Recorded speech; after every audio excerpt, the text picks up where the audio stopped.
Okay. So we are Wednesday, the 24th of April, Sacred Segments. And as you can hear, my voice is croaky. So forgiveness in advance from you all, please. And Carl is going to take over if I completely lose it entirely. And please, if you're well, you know, Carl, if you feel like taking over at any time, please just do so. Okay. Did you understand me? Because I can barely understand. Yeah. Yeah, you're all good. Great. Okay. So Crystal Shaman is here with us for the first time. I'm intrigued to know you. I'm so glad to meet you. Thank you for coming. What's that before we start? Like, what's that behind you? Is it a mirror? Yeah, I'm in my therapy room. Yeah, it's a mirror. It's a lovely mirror. Is it a sunshine? Yeah, it's a sun with lots of mirrors on it. Yeah, thank you. It's really nice. I like it. Bless you. Tell me a little bit about what you do. You said the Andeaan path that you follow. Just before we started recording, you said that the shamanism that you do is from the Andeaan path.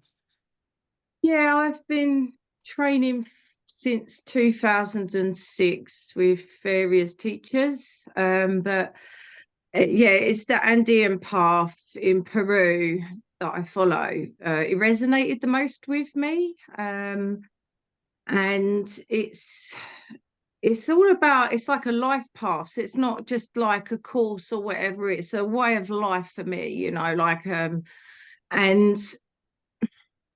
I've learned a lot of techniques along the way to kind of assist others with activating their own personal healing. It's not me really that does it, is it? It's like I'm just a channel.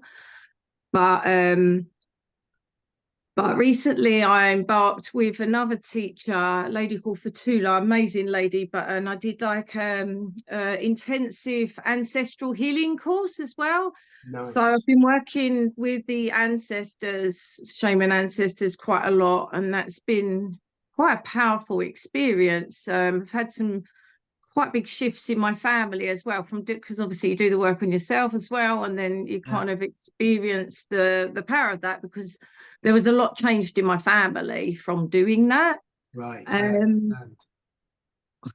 I'm really nervous. I don't know what to say, honestly. I'm not used to doing this. Nervous. I want to actually, now that you said that, I want to remind us all, as we're all speaking, let's hold each other in the vibration of love and non-judgment, okay?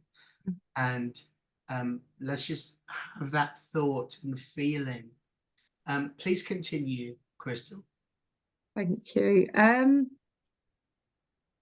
Yeah, so I don't really know what to say, to be fair. I'm not used to speaking about myself in public, you know. Now, I would like to share something with you. And just as I'm doing that, Bonnie, who hasn't been with us for a while, is joining us. Bonnie, it's great to see you.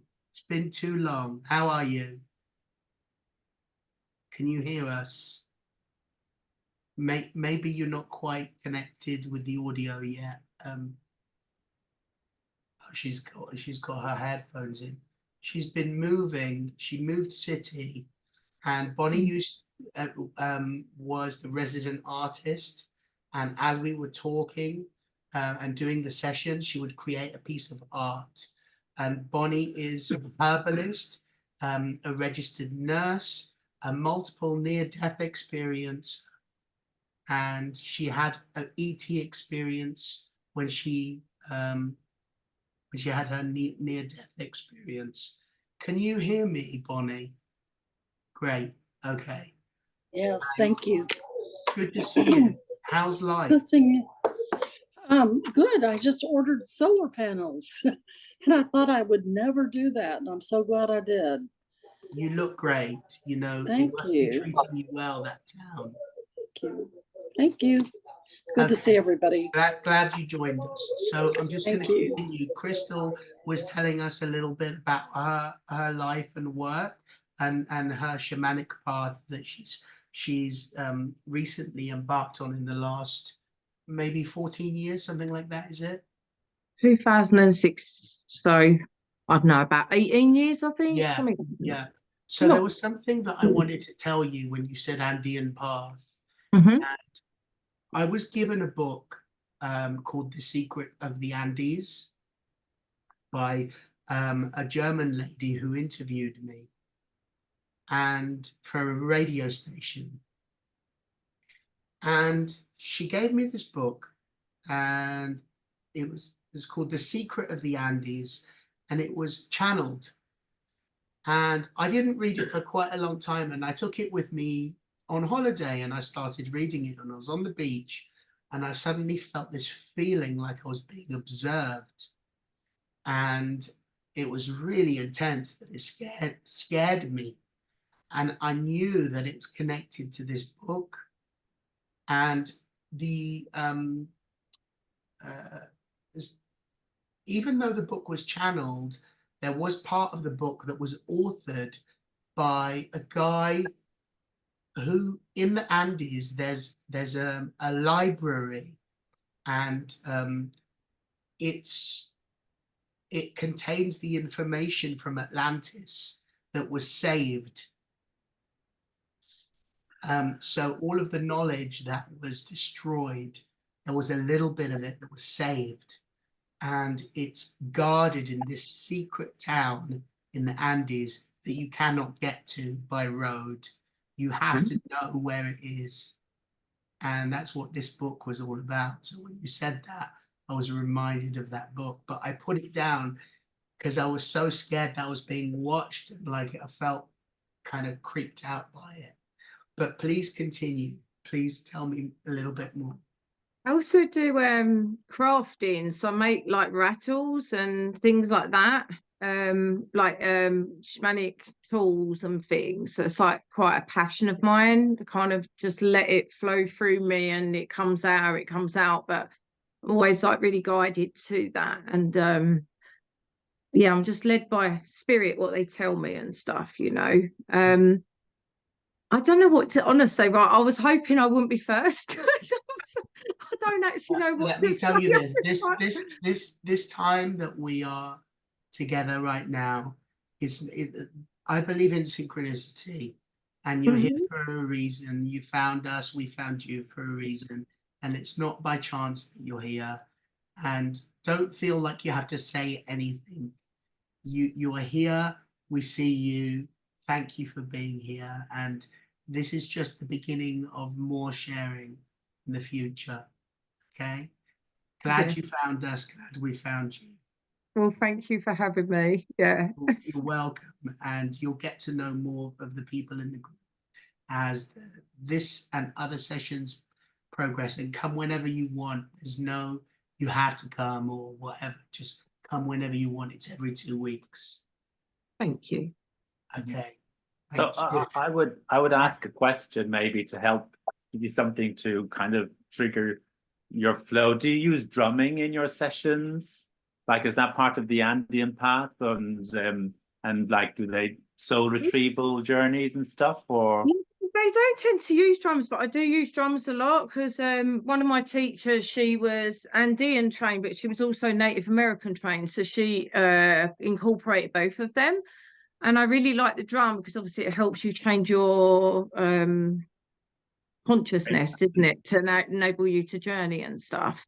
But yeah, I do like things like soul retrieval, which is quite powerful, but also do something called the illumination process, which removes patterns and behaviors that can be quite toxic and unhelpful. And it frees that person so that they can make new choices. It's like a reset.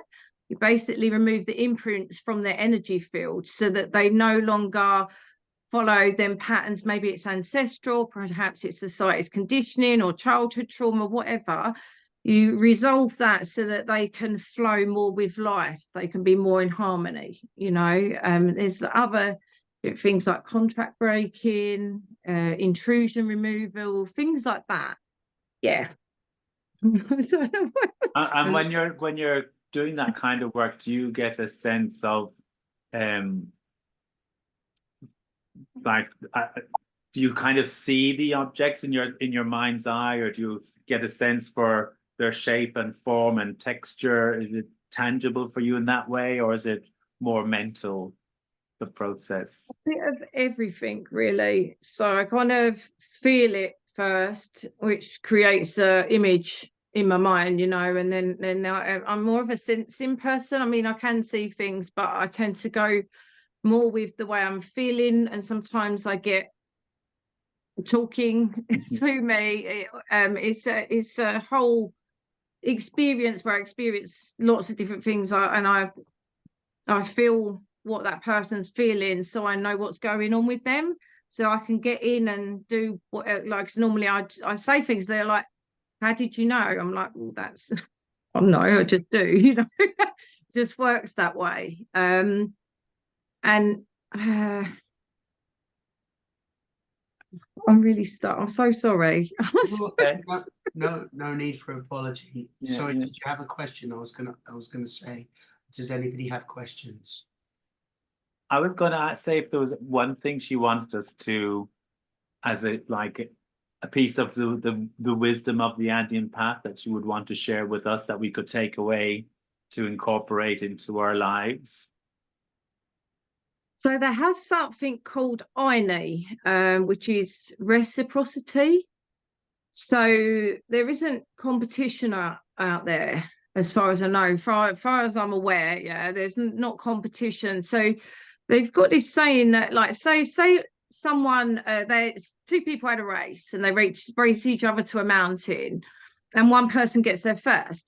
They're not in competition. That person teaches the other one how they did it, and then they're both winners. It's all about energy exchange and harmonization, which I really like. So I think in a lot of this world is all about competitiveness, and therefore there's a hierarchy. Whereas if you take that away and you go into reciprocity, it means that we're all equal, you know, we all share, and in that sharing comes the wisdom. And that's what I really like. I like that, well, none of us are better than anyone else. We're all just got a different skill set, and we can all contribute. And that's what I like about it. And I guess that's the theme for these calls every 2 weeks as well. So it's very much in line with that. Nice. Sorry, go ahead, Anna. Yeah, it's not a question, but just I just wanted to share that I recently, a couple of weeks ago, experienced the illumination process from someone. Yeah, it was very interesting. How did you find it? I liked it. I mean, I found it quite subtle, but I definitely felt energies moving, and it came on the back of some very, very, very deep work I've been doing. So it really was a nice kind of, as you were saying, reset. Yeah. So yeah, I think it kind of rounded things out very well. It can be quite intense, you know. I've had people screaming their heads off. Yeah, it all depends what your intention is for the work, you know, and what you have to release. But it's nice that you've experienced that and you kind of felt that energy's flowing, and yeah, beautiful. Have you noticed any changes since? Well, I've been going through a process over several weeks, so that was part of it. So it's hard to say what was what exactly, but I'm completely different than I was a month ago. So I'll say that. Oh, amazing. That's what you want, isn't it? It doesn't matter how it comes, it's the result in the end, isn't it? You know? Yep. I just want to pick up on something that you said about competition. When I did my training in San Diego for the You Can Heal Your Life workshop leader training, which is based on Louise Hay and her sort of mind-body connection, whole thing. Before we did the course, we were told to read a book written in 1901 called The Science of Getting Rich. I've heard of it, yeah. And it's by a man called Wallace D. Wattles. And the beginning of the book starts with him talking about how you've got to get rid of the idea of competition, because it's an old way of thinking, and how if you get rid of that idea, then you're on a firm path to success. And it really reminded me when you said the reciprocity of that wisdom and that knowledge. And I believe that we come into so much harm when we do comparison with other people. It's not helpful at all. No. But yet we're programmed to do it. So thank you for reminding us about that. Does anybody have any other questions before we speak to Kate about her work? Any thoughts or comments? Yes. Bonnie. Okay, so, and thank you for having me. I didn't say that before. I'm taking a course that, you know, I told a lot of you about, and it is about metaphysics. And so in the course, it's regarding a lot of things that you guys have been saying. And so I struggle with it because it goes against my own thought, because I look at the whole thing as a 360 pattern of the yin and yang. And so in metaphysics, you're to take out only the positive and use only the positive. But in my mind, I'm thinking, okay, you wouldn't have the positive unless you had the negative. So please fill in the blanks for me. Do you understand what I'm saying? Yeah, I agree. You have to kind of look at the shadow aspect, you know, because you can't have good unless there's like something to like it's duality, right? You can't know good unless you have something that isn't great. Or so there's a lot in where I live. There's a lot of what I call spiritual bypassing, and a lot of, like, you know, love and lighters. Do you know who I'm talking to? This isn't a judgment. But there's a lot of people that won't go into them shadow aspects of themselves. And it's really important, because if we deny them parts of ourselves, then we're kind of incomplete. So with shamanism, it's about looking at all parts of ourselves and actually finding acceptance within that, so that we can integrate and become whole. So it's not about denying the bad or good, because it's about moving through it, if that makes sense. Am I making any sense whatsoever? 100%. Yeah. Keep explaining. There's a lot of people that don't want to go there. I even heard, I had a client and she contacted someone that was a shamanic practitioner, and the woman said, I don't deal with anything like that. I only deal with love and light. And I'm like, it's not really shamanic then, in my opinion. It's just my opinion, you know. It's She's you know, incomplete. yeah, you have to kind of, we've all got different emotions. That's normal. Humans, that we have every single emotion, you know. So it's about just accepting and moving through them, in my opinion. You know. What were you going to say, Anna? Or was it you, Bonnie? Oh, well, I wasn't really going to say anything, but I completely hear you.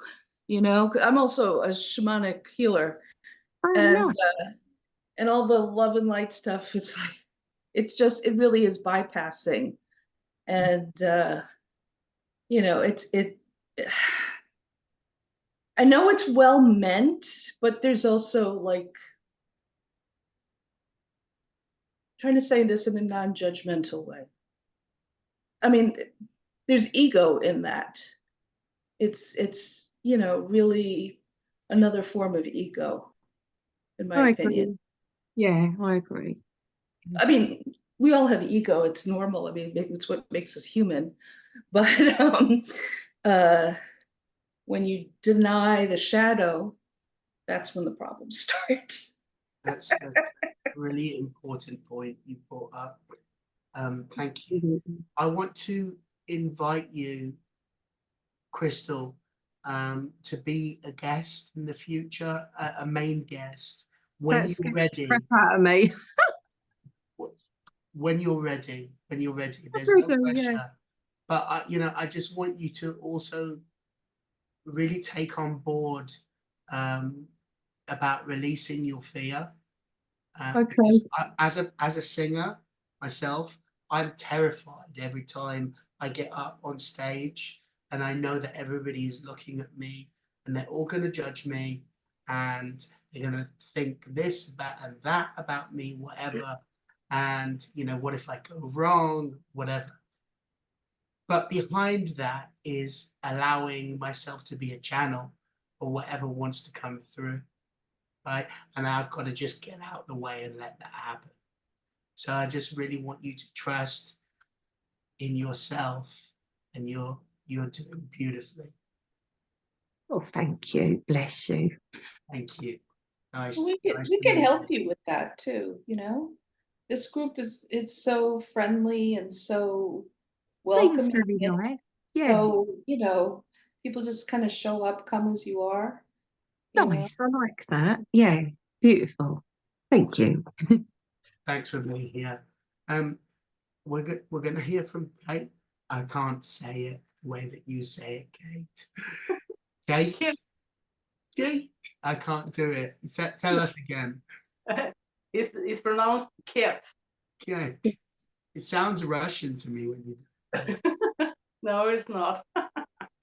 Okay, so you've written a book, and I had a this is your second book, right? Yeah. But I have a question before you start. So I noticed that you used a different name, your second name, and I wondered whether you did that because there are a lot of people that maybe don't associate with the whole ET thing. Is that one of the reasons that you did that? Yeah, that's the reason, because most people in the UFO community know who I am, but when you are outside the community and you're going to do different kind of stuff, and if they hear your name and then they are Googling you, they will find a lot of me on YouTube and on the internet, and then they will then they will skip it. So I'm using, actually, you can say that normal people, they will use a different name when they are making something crazy like a ET book or a hybrid story, and they will be acting like their normal self when they're making the normal stuff, but I'm kind of doing the opposite. Cool. Okay, thank you for clearing that up.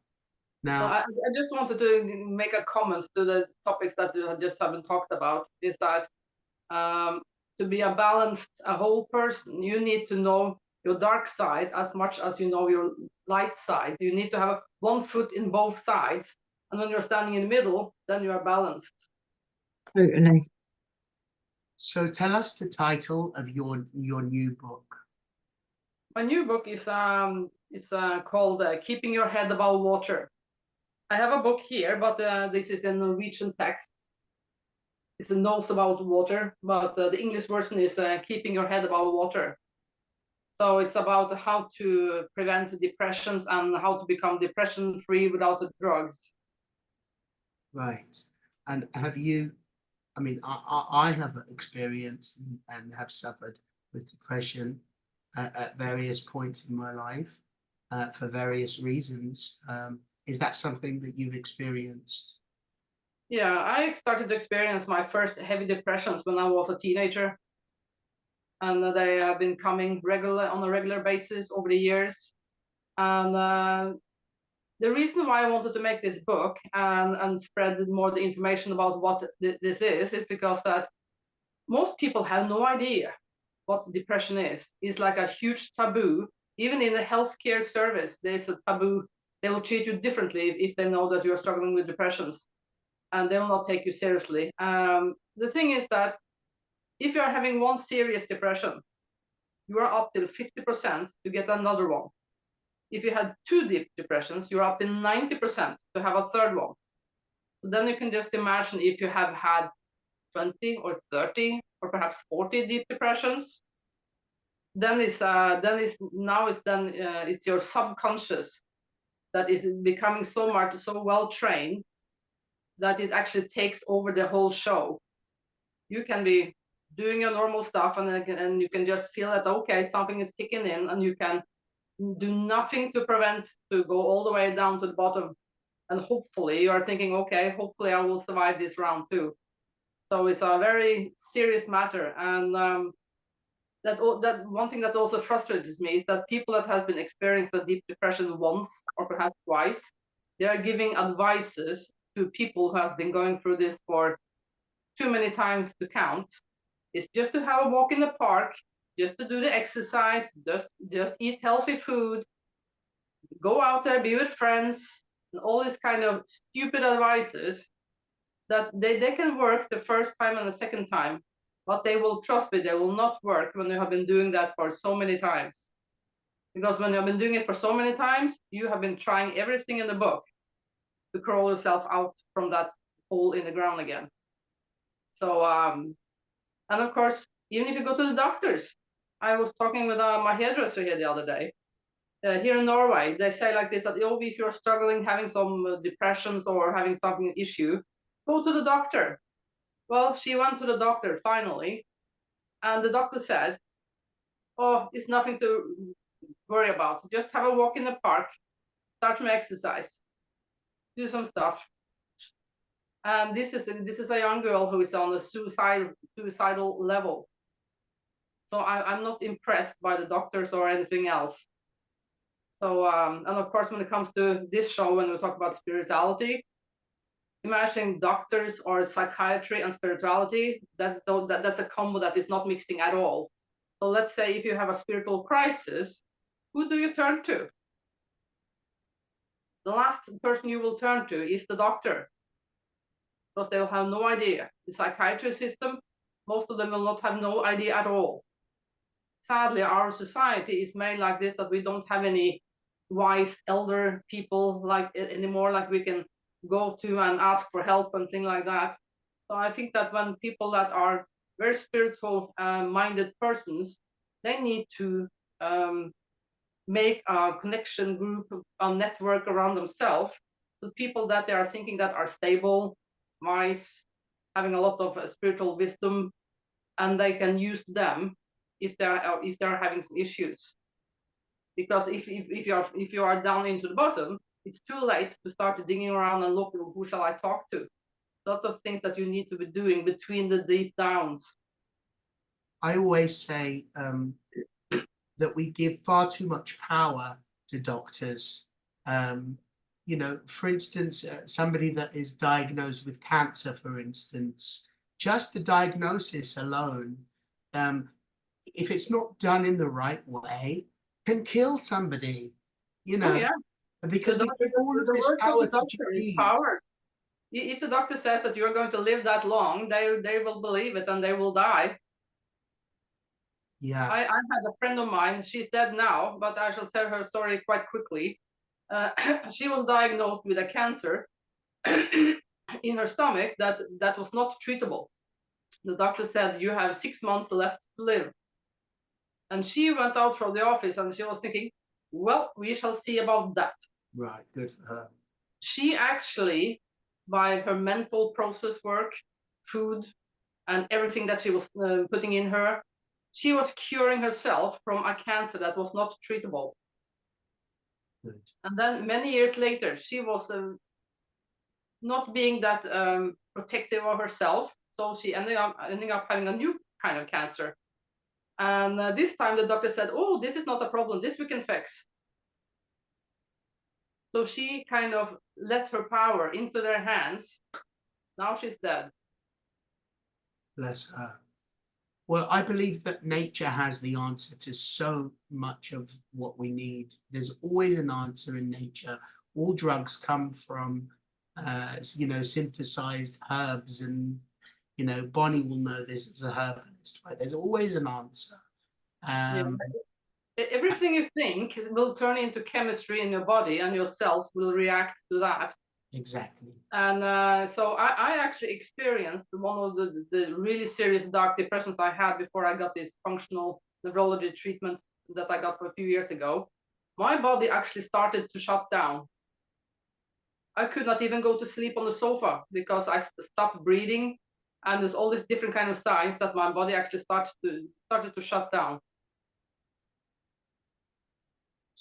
Can I ask you then, like, you know, what is your thought about the origin of depression? What do you think it is?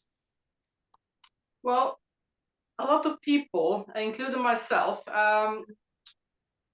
if you're looking at ourselves from when we are born till we are around 7 years old, we are like a mobile phone. We are like an empty vessel without programs. So everything that we are said or told or shown or been done to, it will be kind of downloading into our bodies and our mind as a program. So if you tell your kid that you're stupid, he will not think rationally in that way and think that it's just an opinion or anything like that. He will take it as a pure fact up till they are around 7 years old. So when it comes to me, from my background, it was quite, how to say, different from a lot of people. As you know, when it comes to programming, how to be learning how to be social with other kids, other humans, I had no interaction with other kids till I was around 4, 5 years old. And then they put me in a kindergarten, and of course that was a little bit shock to the system. So it was a little bit, no, it wasn't working. And later on, I had my father. He was not the best man. He was trying to, he was, what's the word? He was threatening my mother to get out of the house. If not, he will be cutting her heels off. So we left, and then I was around 4 years old, and he still kept in contact with us, even if he got this new woman. She was a quite nice one. And then one day he came to our house, and he took me to the kitchen, and I helped him. I had no idea what I was doing. I helped him taking these ampoules with tablets, breaking them in two, and putting them into a wine bottle. So he brought this wine bottle to his other girlfriend, and he killed her, and he chopped her up in pieces. This was back in the 70s. And then he came back to our house with a bloody shirt. So, and later that evening, I think it was around 1 or 2 o'clock in the night, then we had a huge group of police and dogs that was storming the house. So for me, that was, yeah, an outsider to begin with. Can you imagine when I was going to school, when everyone said, "Oh, your father's a murderer, the murderer." They had even more fire to the fire of how to, yeah, say stuff and call you names and all this kind of stuff.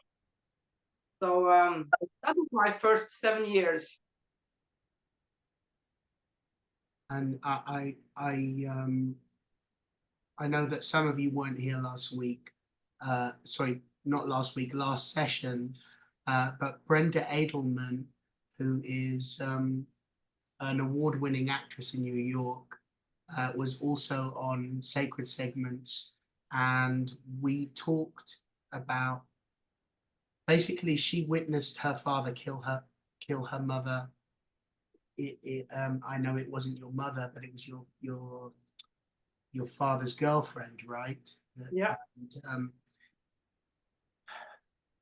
we talked about having a future session where we're going to invite you and her and one other lady that experienced the same thing. And it's going to be a powerful session where we talk about, you know, how you've healed and how you've recovered from those really deep traumatic experiences. But bringing you back to this session, I want to ask you, what is the main element from your book that you'd like to share with us? Well, it's many things. No, I think it's important for people to understand that the label depression is not working, because they're putting the label depression, the same word, on all the different layers of depressions. And you have all different kind of depressions, and people are a little bit too quick to give out the good advices when they're even talking about, they have no clue what it is. For all those people who is angry of people or beloved one that has killed themselves, saying that they are selfish and stupid or terrified of life or all sorts of things, they have no idea what they're talking about. It's like as I also say in my book, that is that when you are having a physical pain, or if you're having a mental pain, is activating the same part of the brain, and your brain is telling you pain. The difference with those two pains is that if you have a physical pain, you can take a painkiller. What shall you take if you have the mental pain? And mental pain can be so bad that you can get panic attacks that you just want to get out of it. You can jump in front of a train like that just to get out of the situation. So, but of course, with this book, I'm talking about, of course, the different layers of depression, and I'm also talking about what you can do on the different kind of levels with depression. It's of course everything from your diet, exercise, yes, in the beginning. It's like a gray mind that doesn't need gray walls. Freshen up your place, freshen up yourself. There's a lot of things you can do, but if you are gone that far as I have, I was actually lucky. A friend of mine, actually my friend in UFO Norway, he was talking about his chiropractor in Tønsberg. His son had went to the US, and he was getting this new therapy that he was presenting, and that is called functional neurology. Very inspiring. It was actually made for people who had hit their head or been a car accident or some kind of accident, but hitting their head in some way. And they're putting on these glasses, like a VR glasses kind of thing. So you're moving your eyes, you're looking after some patterns and doing stuff you are being told. And this machine will see every tiny little eye movement you do. You can think that your eyes is going like this, but it can still be a little bit like this. So this machine can actually read how your brain is functioning, how your synapses and the signals, and where some places there it's slow, other places it goes fast. So because depression will actually do the same damage to your brain as if you have been hit by a car or violence or anything like that. So with these simple techniques, they can actually help you get those synapses working properly again and making them up to speed so you can be going back to normal. Please repeat what it was, the therapy. Functional neurology. Functional neurology. Yeah. You know, I think I mentioned it to you when you were talking to me last time about the eye movements. I had some trauma therapy, and I went to a lady who specialized in trauma, and she did some work with the eyes.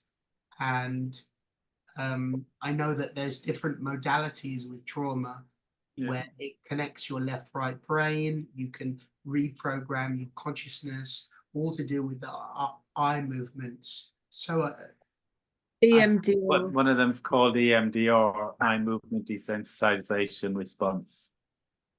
It's fascinating. Fascinating. Yeah. But I also wanted to ask you about what you thought about maybe vitamin deficiency or some kind of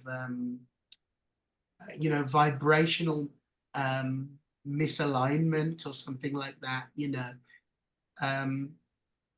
because there can be a lot of reasons maybe why somebody's depressed.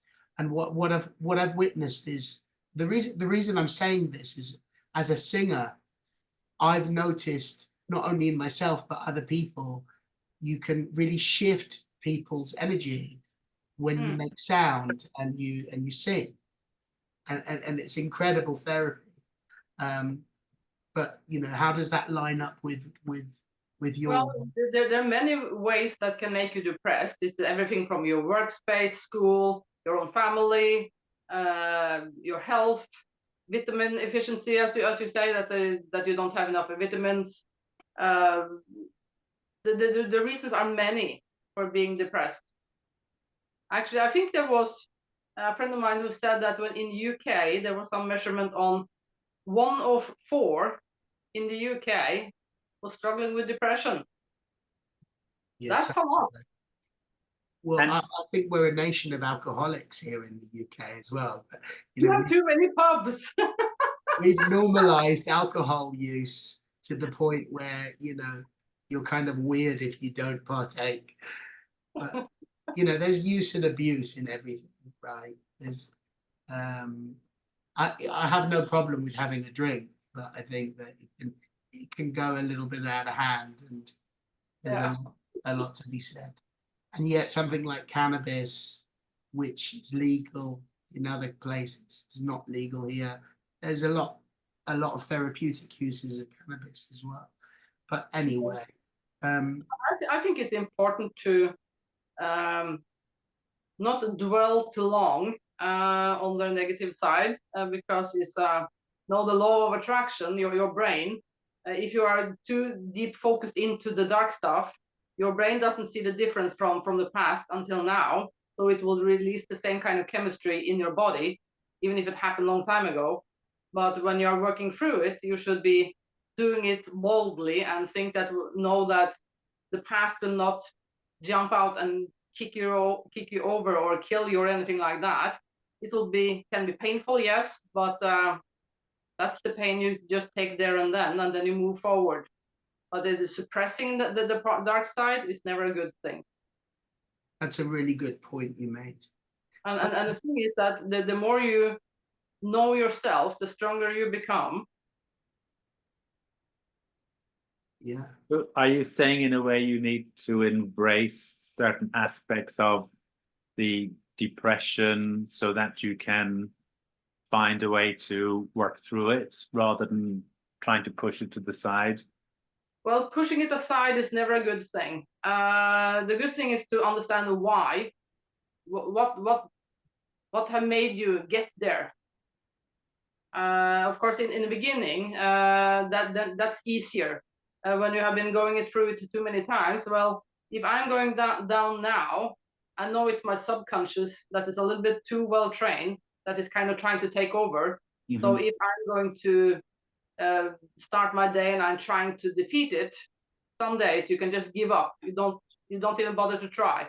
The only thing you can do is actually to go to bed, go to sleep, and then you wake up a little bit later and hoping for that it's better. But other days you can defeat it, but it depends on how hard it strikes. And does the like medicine industry, or do they have a way of determining kind of level or scales of depression? Because I can imagine, like you gave the example of somebody going to the doctor and they're just saying, go for a walk in the park. Do they even bother to try and like determine what level of depression the person is suffering at all? They have no idea. They have no idea that it is even levels. Bonnie has a question. That's the sad thing. When they are giving out, I think it was Cipralex or something it is called here. The thing is that some people, they are very sensitive for this stuff. And then you have other people that is not that sensitive to the stuff. And they're been giving the exact same dose. So they are not thinking consequence. Yeah, go ahead, Bonnie. Okay, Kate, I don't know. I am a registered nurse, but I was a psychiatric nurse for 21 years, and I'm in the United States, and I know it's different here than it is for you. But you're absolutely right, because the psychiatric, the platform that it sits in. Okay, I'll give you my own example. I had a near-death experience, and so when I tried to explain it to the psychiatrist, they put it into delusional. Okay. Yeah, I can imagine. So I said, listen here, I'm not going to visit you guys anymore. I'll go to a parapsychologist that understands the trauma that you went through, because the trauma that you went through of watching your father murder someone else is off the charts. And a psychiatrist who hasn't been through that isn't going to get it. he's going to think, oh, you can take walks in the park, and I'm sorry, that's not going to do it. You know, in my opinion, you need to be in a group for the rest of your life with people who have experienced similar things, and you know, a support group, and it, you know, only where you guys can hear each other. And that's my 2 cents. I would but like to say it's on very true what you're saying, because as I just said, doctors and psychiatrists, they have no idea if they have They just have been, no idea. They have all the no knowledge idea. that they have is from a book, and they have no idea it's very easy to read a book and say, oh, you just have to do this and you have to do that. But they are giving the same advice to someone who has been going through one deep And depression. they can't. They going through cannot. depression. It's wrong yeah. to do that. Absolutely wrong. That's It's why very I'm making wrong. this book, and that's why I'm going forward to with this. Yeah, I Bonnie, don't you blame made a you. really, really valid, interesting point there. I'd like to say on the back of it, there's a lady called Anna as well, not this Anna, who is in LA, who teaches metaphysics, and she's part of this group. And she did some research into psychic phenomena and what makes people psychic. And she found out that you know, they all experienced some kind of trauma, and it's a kind of initiation when you go through really deep trauma, that awakens a part of your psychology and psychic bodies, that also gives you empathy, you know, gives you great empathy. And how can you be a compassionate person if you haven't experienced something really sad? Or Well, it's not a problem, actually. I can just give you a quick one there too, because after my father did what he did, and of course he was ending up in prison, and back in those days that was the high risk prison in Oslo, and me and my mother, we were visiting him, and I became the mascot of the prison. in what way? Well, in this prison, it was just murderers, and yeah, I think it was mostly murderers and this high risk kind of prison. But I was making when my mother, sometimes she was in there and I was out there in the hall, I started to talk with other prisoners that was there, and of course I was a kid, but I was a very grown up for the age. So I was always asking them, so okay, what did you do? And I said, well, you can just tell me, my father is here for this and that, so what did you do? So I got actually a lot of friends in there. They told me their story, they told me what happened, and I got friends with them. So I was actually making napkins, roses in different colors, if it was yellow for Easter or red for Christmas. So I was actually decorating the entire prison in there with yellow or red roses. And they were making cover pictures for me, or some special tops, I don't know the English, a poncho kind of thing to me, and lots of things. Even a few times I actually had a police car standing in my own garden, that they were having one of these guys coming home for a visit, sitting and talking. And I must say, one thing I learned is that when people hear, someone has killed someone, oh, horrible, evil person. Well, the thing is that reality is quite different. Not everyone is like my father. My father, he was planning it. He has been planning it for quite a long time. But others, they can just have a simple argument, or sometimes you can just push a person a little bit, or sometimes just even not touch them almost, and they are falling over, and they are just being very unlucky and falling there with their head on the side of a table or something, and they are, before you know it, they are dead.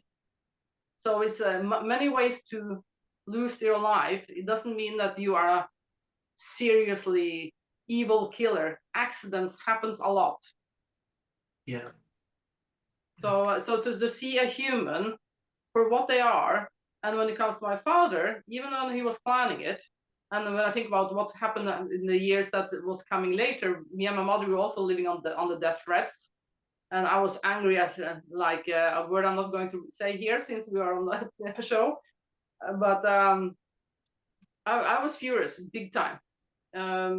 we had almost killed each other if you were getting into the same room, because I was thinking defense of my family against him. But I have forgiven him, everything he have done. I also know now his background, who shaped him to become the person that he is. So his mother was beating him up in the street in the middle of the town. He was sometimes sleeping almost naked together with the pigs in the winter to not freeze to death, because she was just throwing him out. So he had a really, really seriously rough background himself. So a lot of things that kind of transferring the stuff that you have been told and taught again through the age from up till you are 7, where it's very easy to program you. So most of the stuff that he was experiencing was violence. The trauma cycle. And it's so important, isn't it, how we must be the ones to break that cycle, you know. Yeah, for me that was very important. When I got my son, I was always going to tell him that I loved him and I tried to take care of him in my best way. And hitting him, no, that was never an answer. You have a son? Yeah. Nice. How old is he? He's 23. Wow. Wow. So I was very, very, on that. I was going to cut the circle. I was not going to bring this stuff forward. Good for you. Okay, so does anybody have any questions or thoughts or comments you would like to say or ask? I have one, and if you think of any in the meantime. I know it might be a little bit difficult to encapsulate into one sentence, but if you could, if you were to finish the title of your book says how to keep your head above water, right? And how to recover from depression without drugs. My question is, how? Well, it all depends on which level you are on. Right. And if you have gone so far, so many time runs that I have, well, knowing yourself is essential. And for me, that was the functional neurology that saved me. So, but of course, if you are the first time or second time or up till the first 5, 6, 7 times, 8 times, then a lot of the first advices can be working. Giving yourself a good nutrition, keeping yourself away from toxic friends or toxic family. Family can be your worst enemy. They have, most of the time in the family, they have no filters of what they're saying or telling you. So if you want something, if you need a uplifting thing and you know your family is not that kind of typical thing, find someone else.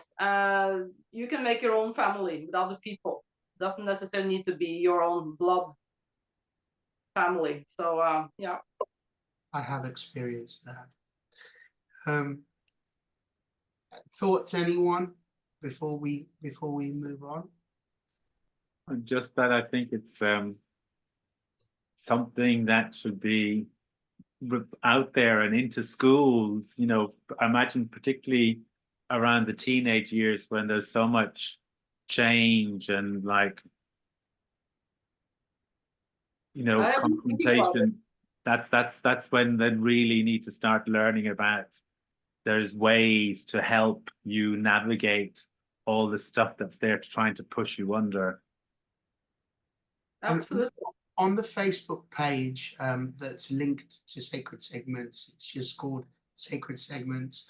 I have posted a picture of Kate's book. So if you want to read it or look into buying it, then it's also on Amazon, right? Well, I was supposed to bring it up on the Amazon, but it's a little bit delayed. Okay. But if someone wants my book, they can just contact me on Facebook on the chat. Okay, great. Then we will take it there. Thank you again for sharing your story, and please stay with us for the rest of the session. We have about 20 minutes left, a little bit more than that. So hopefully we will hear from Anna and from Carl. And Anna, would you like to go next? Let me get situated. I'm going to go silent for a couple of minutes, and I'll return. Okay, thank you again, Kate. Yeah, glad to be here. But I have to go. Okay, and we look forward to seeing you on the session with Brenda Edelman in the future. Yeah, looking forward to it. Thanks for sharing. Oh, have a nice evening. Bye. Bye. Bye.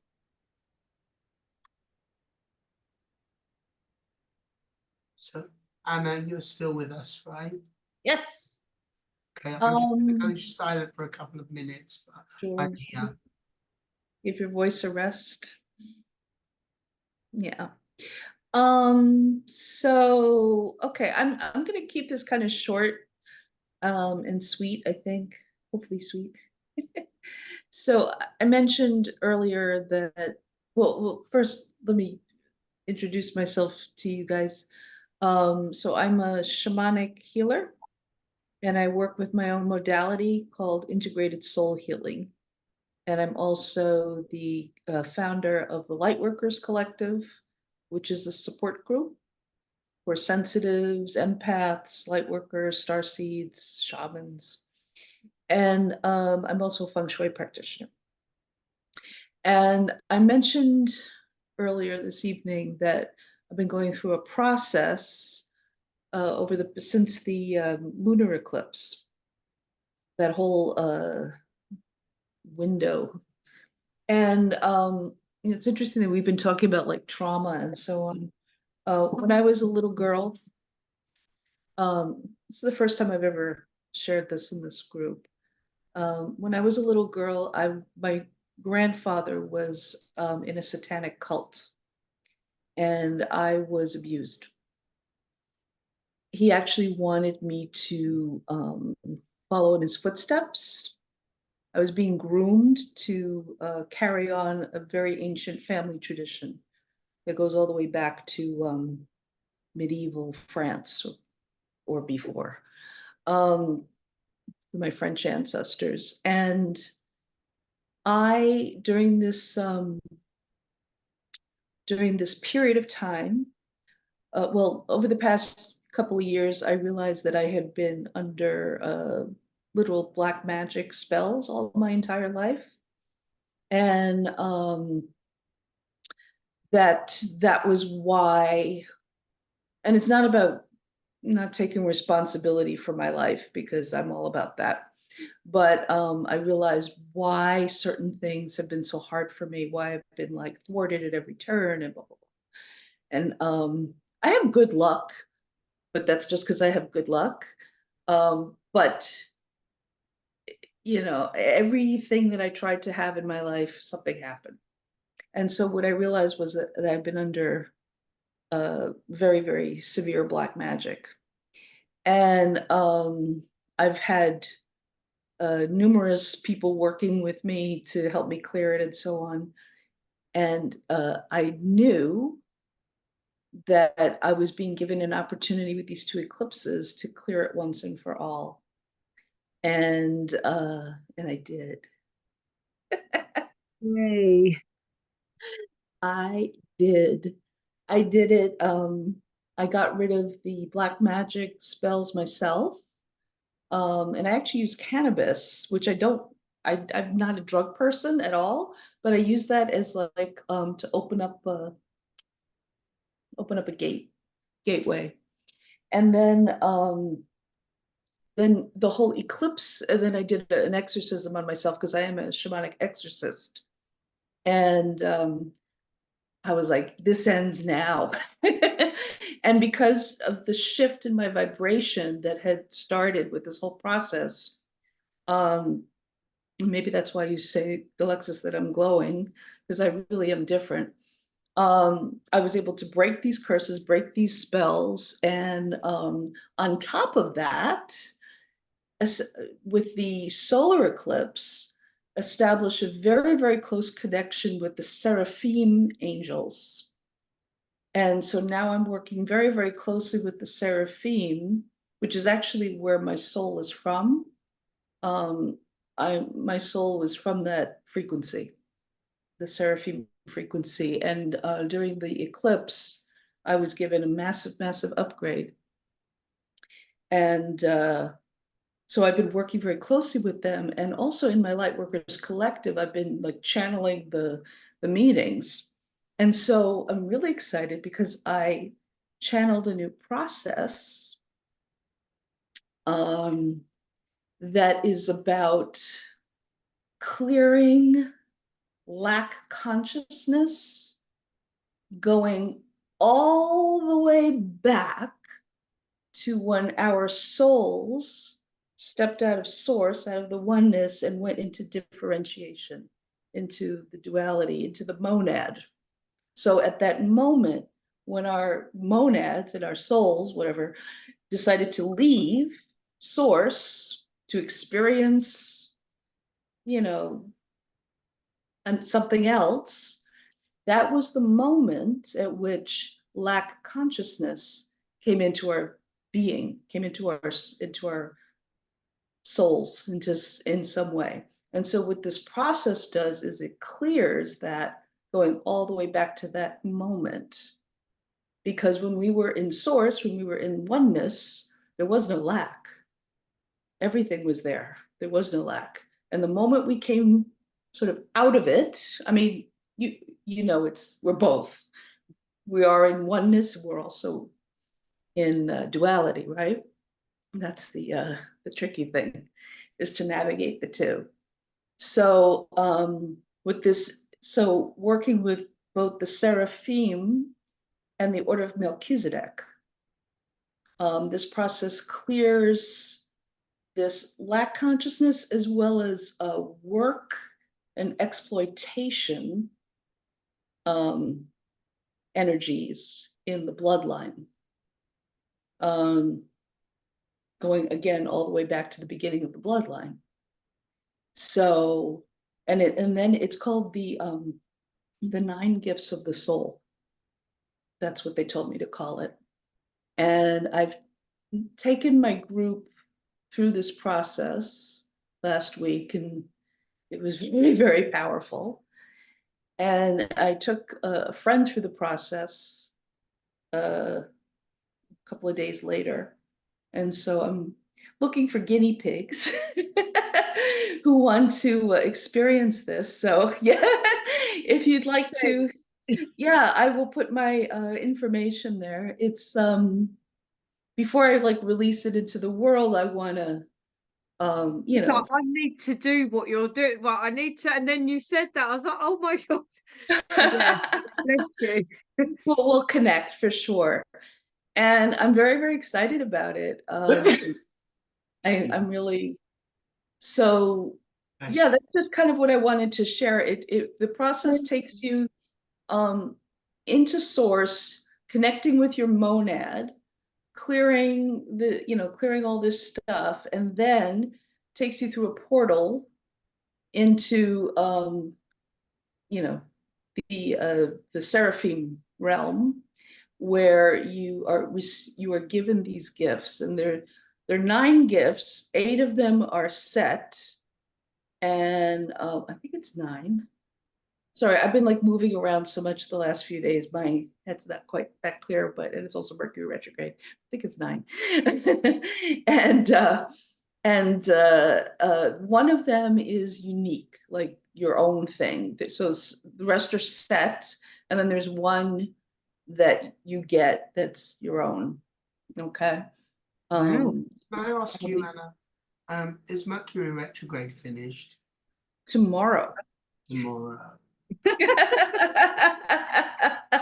As I always say, you could choose not to be affected by it. I know on some level it affects us all, right? Are you going to share your info in the chat? I will, yeah. Let me pull it up and I'll put it in the chat. Sure, I'll put in my link tree. That's like the easiest. Okay. And yeah, You have 3 minutes left, if that's okay. well, I mean, if you want me to, I don't know what else to say. I just really wanted to share that. I also wanted to share, okay, I not to be silly, but I'm obsessed with this new yogi tea that I discovered. Oh, I love yoga. It's ashwagandha tea, Oh, ashwagandha equilibrium. Well, that's what it is in Spanish. Maybe it's balance in English. And it's amazing. It's very, very good for stress. And the message I got, and I thought it was perfect. You are the master of your judgment, decision, and action. I love that. that's great. Right. Yes. So yeah, I just wanted to share this like journey that I've been on from I feel very triumphant But that you I also kicked not my only- grandfather's ass. My evil, demonic, satanic, literally demonic grandfather's ass. And you know, I've had a lot of help, but that one part that I needed to do, I did myself. Your And voice then sounds different. Do you know that? it You- what? Your voice sounds different. Mm. So you not only look different, but your voice sounds. Yes, there's much more energy in your voice than in your appearance and Really? your eyes. Oh, And that's interesting considering how tired I am. Like I walked around for 6 hours today, and you know, the last 2 days was packing and moving for a week, and you know, yeah, I've turned a corner. you're No, much more more than alive. that. What? You're much more alive. Yes. Yeah, I Yes. feel that. So, Um, did you put your stuff? in oh the no, I will. Yeah, I can't do that and talk at the same time. It's too No, I understand. too much coordination. But yeah, I also my friend helped me with a hypnotherapy process that was extremely instrumental in this. And then um, I experienced a belief code mini session that was also a part of it, even though it was about me getting married and stuff. But that was all stuff that my grandfather had blocked with the magic. And when she was done, everybody in like there was something about a fire, and everybody got chills, and I knew exactly what it was talking about. It was a ritual, and then she did this you know process to clear that. So belief code's really intense, and everyone in the room was like, oh my god, you look completely different. So Yeah. I am going to get married. I don't know when or where. I'm supposed to go to Santa Fe supposedly um at some point, and I'm supposed to meet my husband in Santa Fe. Greta? Was that with Greta? No, it was with someone here in Okay. Spain. um and I'm sorry. so I'm it's all part of this process. I And was so I'm really ask excited you to to share wrap it. it up because of time. But it sounds like you did anyway. And yeah, so I'm going to put in my link tree in the chat, which has everything, my website, all my contact, Thank you. everything in there. Thanks for sharing, Anna. You're welcome. I'm really happy for you. Really happy. So Carl, I noticed during that time that you seemed like you were channeling during I that. was settling in. I was using my pendulum to clear and settle energies and stuff. So Interesting. Interesting. You also look different. well, Seems- yes, I'm on the threshold. Yeah, I get it. So will you be bringing Kataran? I in? guess so. We'll have to see. Right. So It's Carl is bumpy. going to channel his guide, Kataran. Yes. So for anyone who hasn't seen me work before, I go into trance, my voice changes, my mannerisms change. And normally it is my main guide, Kataran, for kind of public sessions, but it can be other star beings and light beings as well. So, and feel free to ask any questions that you like.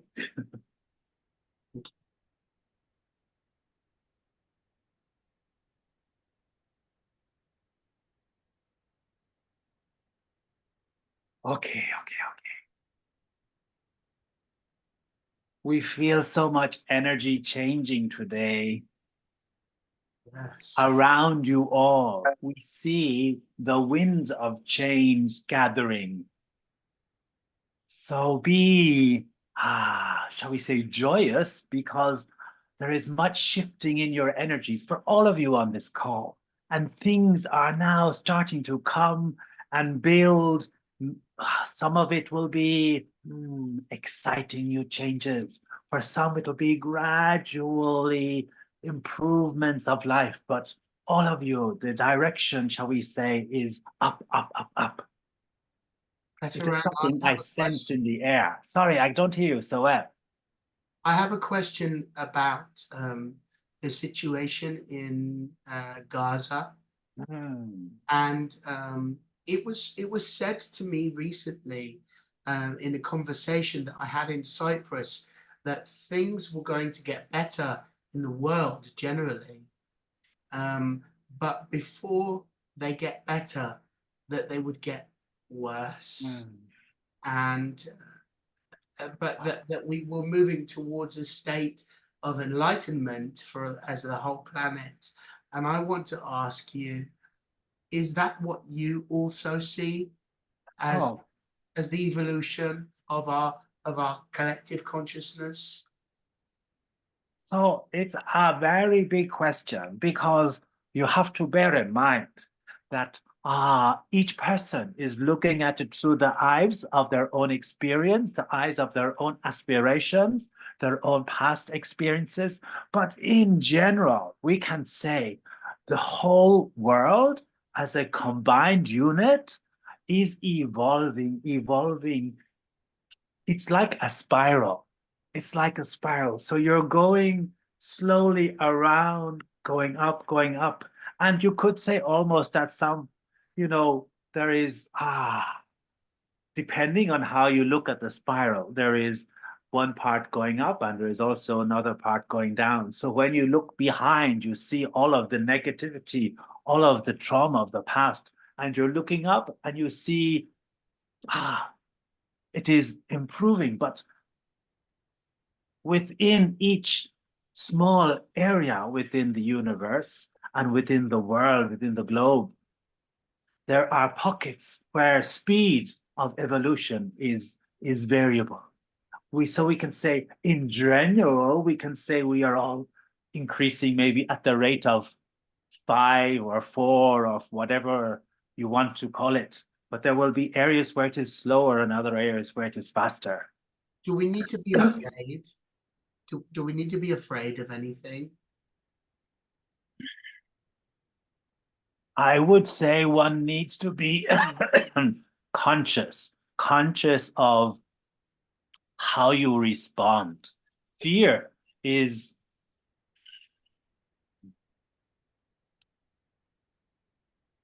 a natural response, shall we say, of the ego to unforeseen circumstances that its logical mind cannot comprehend, cannot resolve within logical processes. And so it begins to feel that it is trapped, it is going to shut down.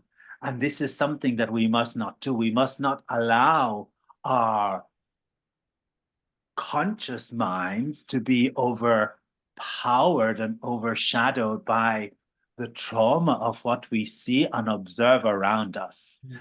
And we must not allow our conscious mind to feel that it has no possibilities for making positive choices, making choices that are beneficial, that are going to be bring us our needs, bring us joy, bring us happiness. And we see so much, we could say, fighting, so much destruction, so much wanton killing in the world, that it makes one feel there are far too many people who have no respect for life, no respect for the needs of others, no respect for anything other than their own, shall we say, maintaining their own vision of the world. We could say, I'm trying to choose words that are not too contentious, but there are some people whose perception of their position in the world, of their role, of the power, of how they need to feed their ego, drives them to making unwise decisions. And they lead others to making unwise decisions because they have the power of oratory, they have the power of persuasion, they have the power of authority. I have another question that's not related completely, but yeah, a little bit related. And my question is this: when we feel that we are being controlled and manipulated by the narrative of the people that are in control of governments, societies, media, and also in our personal relationships, when we are experiencing maybe some negative influence, how can we stand in a place of strength and feel that we can rise beyond what is going on in that moment? Do you understand? Yes, yes. So there is one simple phrase you can use. You can use the phrase, this too will pass. There is an old story regarding this. And, you know, this king who was ruling and was dealing with a lot of uprisings and poverty, and you know, he was asking advice from his wise counselors, and they, you know, they told him, you know, remember, Your Majesty, this too will pass. Just focus on what you need to do. This too will pass. And when he had resolved everything, and there was joy and wealth in the country, his advisors also reminded him, this too will pass. There is nothing that is going to stay static. All things in life are change. And when you are faced with,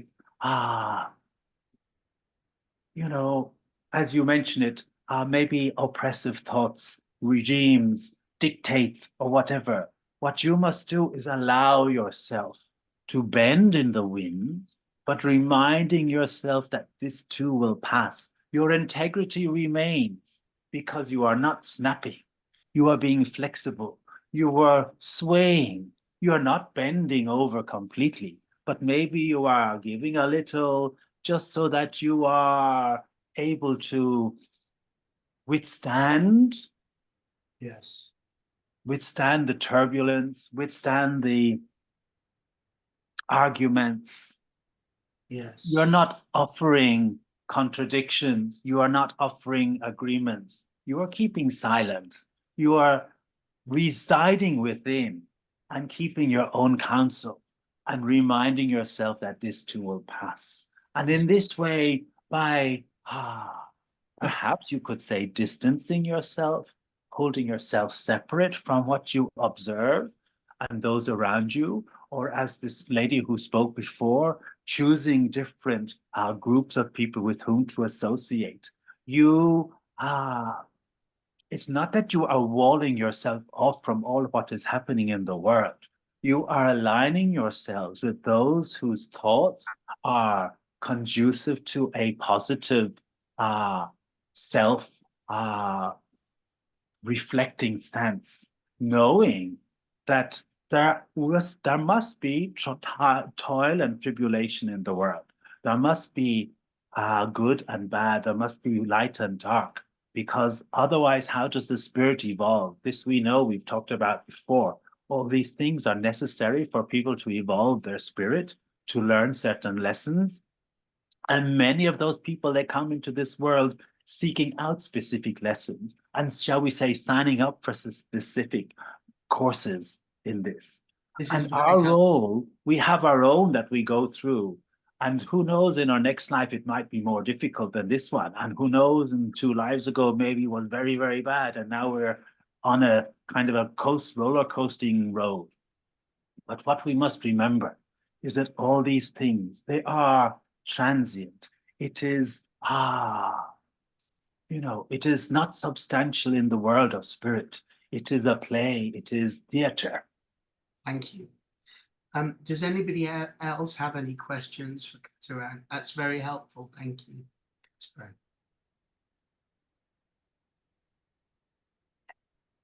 Any questions? How can we raise our vibration? How can we raise our vibration? Yeah. So, the easiest way for me to explain to you is through using thought processes, to going within, to stilling the mind, stilling the body, connecting within to the heart center, to the center of your divine spark, that which connects you to your higher self, to the oneness, to the creator, to the divine source. Go within there, stilling the mind, stilling the body. As you quieten the mind, as you connect to the light within, you allow your own consciousness to expand. And perhaps maybe you use certain thoughts or words, if you choose to use mantra, or if you wish to chant the name of God or something else, but you use some technique that will allow your thought processes to settle, to still. So you are not buffeted again by these mundane thoughts of shopping lists and laundry and neighbors' arguments and so on. And as you quieten within, the natural state for spirit is to rise up. When we are troubled by our everyday activities and distracted, or reading a book or listening to music, we are, you could say, anchoring our energies into the present moment through music or other activities.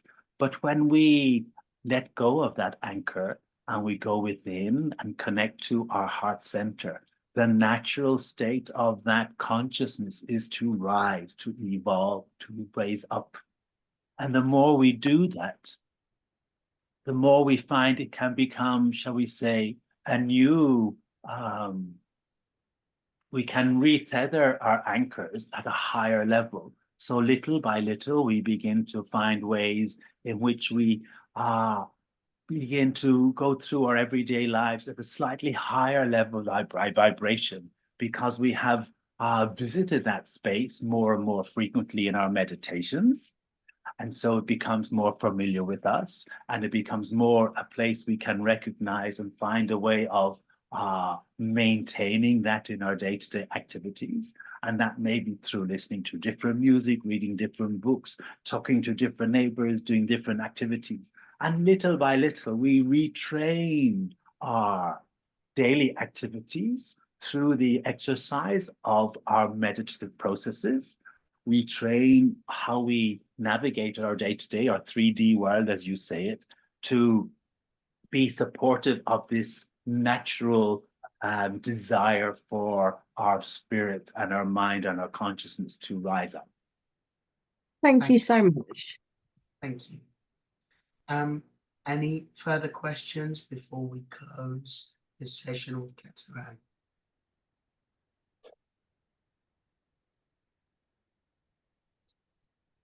Yes. Although I'm not quite sure how to phrase this, but it's my sense that this the past month has been an extremely significant month in terms of the energies coming into the planet. Do you have any perspective to share on that?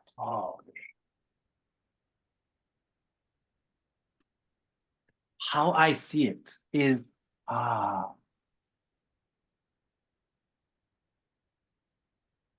the energies have facilitated the creation of new portals at certain spots within the globe that allow for more refined radiations to seep through and begin to facilitate a change in desire and a change in awareness of those people, beings, sentient beings that are of a similar frequency.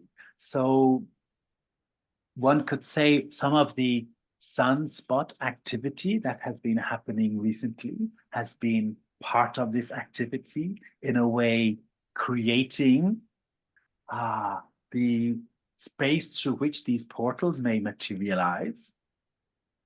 And the objective of this activity is to reprogram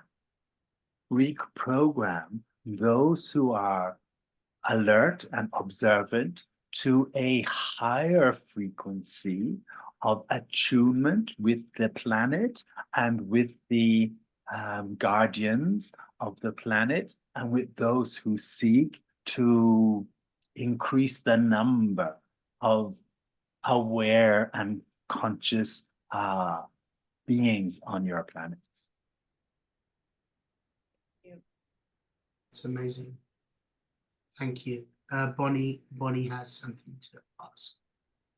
This is the final Carl, question.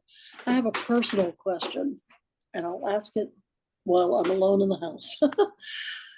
I just moved to this house in Galveston, and at night in my bedroom, I am seeing things, and that's all I want to say. Are you picking anything up? Yes. Okay, thank you. Previous residents of the house. But my feeling is they are curious only. They have quite not figured out yet what has happened to them, what is happening around them.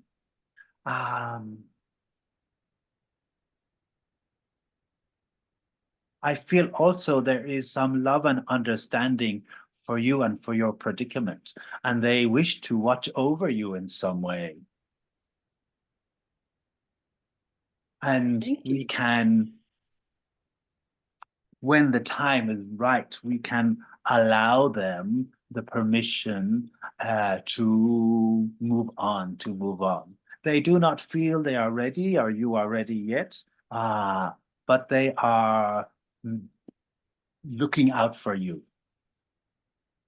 I saw one the other day, and I have to tell you, it is something I have never seen before, but I saw on my ceiling a gold light that had an eyeball in it. And I've got a picture of it in my hand up here, about that size.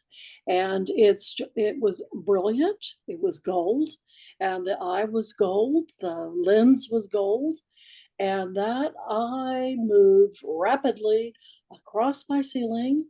Up the wall, across my ceiling, down the wall to where my head was, and I jumped up. I said, no. And so I didn't know what, I didn't know exactly if it was human or if it was alien or what it was. My sense is it is of human nature, but because of your experiences, their perceptions of the energies are, shall we say, kind of convoluted. Okay. And so you are processing this also through some of the different synaptic pathways in your brain that has been opened up and it would be perceived differently by others. Okay. But it is human.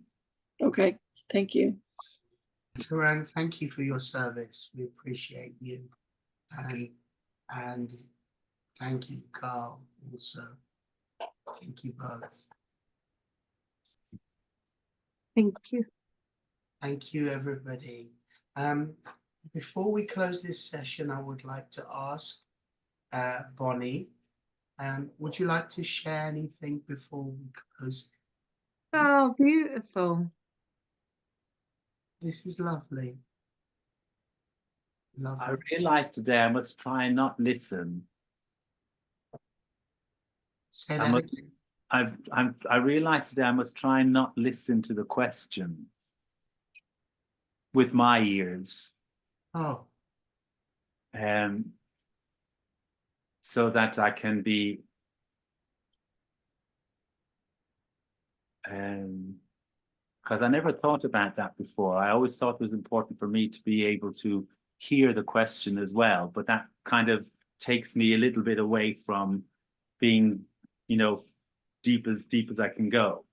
So that was quite interesting. I must not, you know, to keep myself as separate, I need to also focus on not listening as well as not thinking. I felt that you were very much merged with Kataran before you started channeling him. It's like he was there anyway. He is, but I feel when I listen, if I listen with my ears, it's a distraction, which I hadn't really thought about before. I thought it was maybe important that I should be listening, but I think it's a distraction for my conscious mind. That's interesting. Mm. Can I ask you, Bonnie, what could you just describe very briefly your piece? Okay, it's kind of all right. The bottom half is not done. Because It was just a sense of peace that I was getting from being here.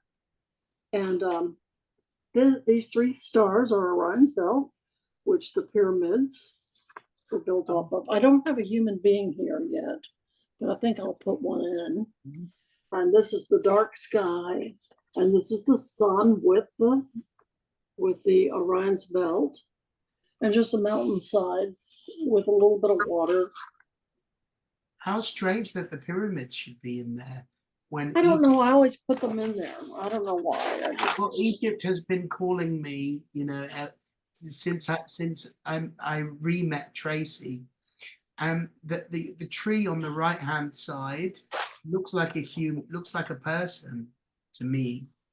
This one? Yes. Okay, it's closer. It's closer to us, so the dimensions are closer, but it's leaning over.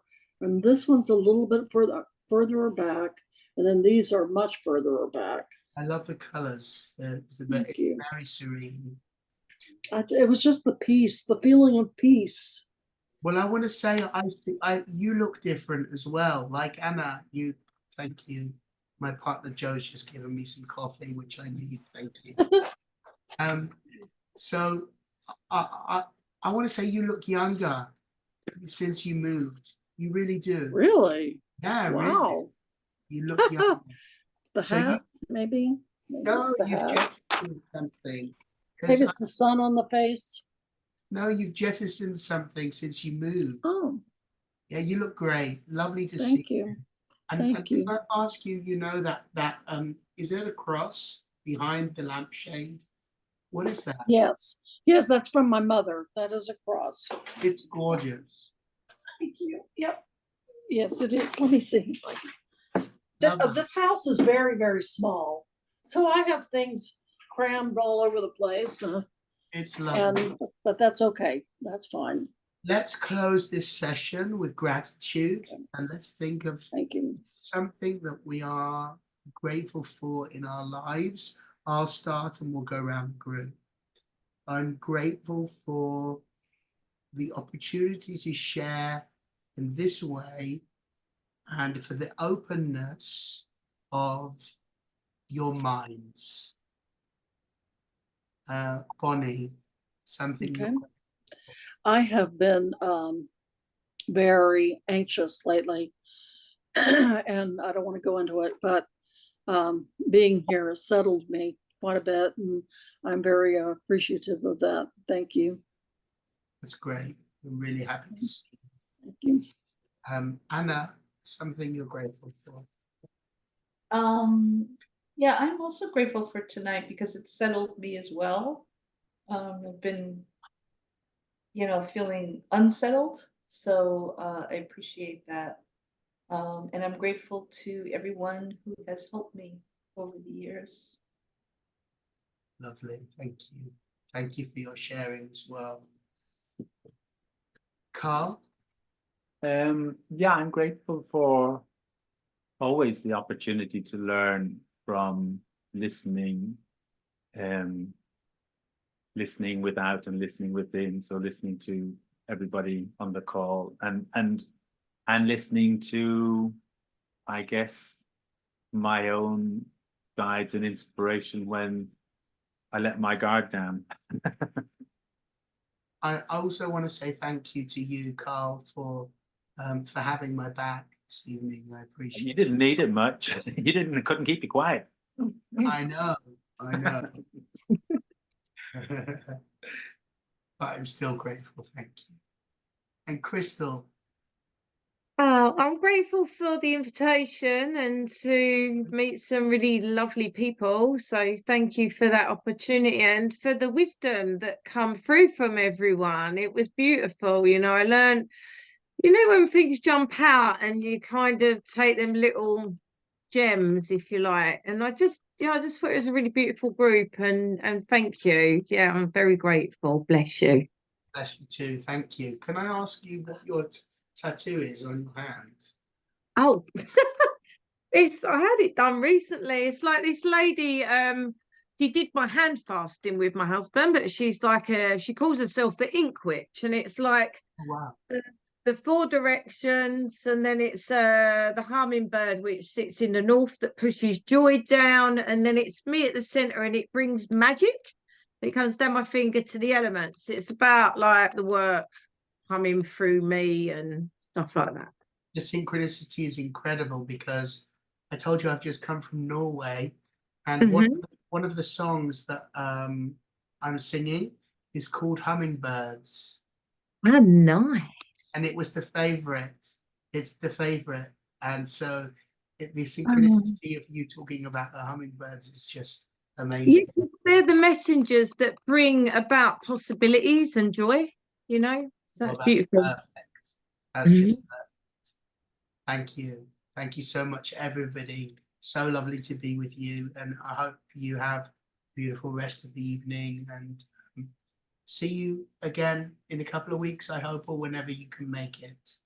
Oh, thank you. Have a lovely evening. Bye. Lots of love. You too. Bye. Bye-bye. Bye. Thank you. Thank you. Mwah.